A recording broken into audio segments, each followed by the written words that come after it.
არათავმდაბლური ლექსი. მიხვდები რატო არათავმდაბლური. მე შენ მოგიძღვენი ნაზი აკორდები. გაჩუქე სიტყვები და არა ვარდები. როგორ ვიფიქრებდი ასე აგორდები. როგორ ვიფიქრებდი ასე ავარდები.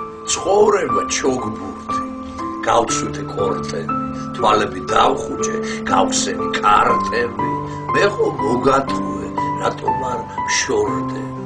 მე ხო მოგატყვე, რატომ არ წარდები. ჩემი სიცოცხლეა ყვითელი ფოთლები, თოვლი და ტალახი, შავთეთრი კადრები. მე ჩავფერფლები, მე ჩავიბოთლები, მე შენ არ გჭირდები, მე არ გეკადრები. თუმცა თუ ასეთი ლექსი ჩაბარდება, ვინ არ აგორდება, ვინ არ ავარდება.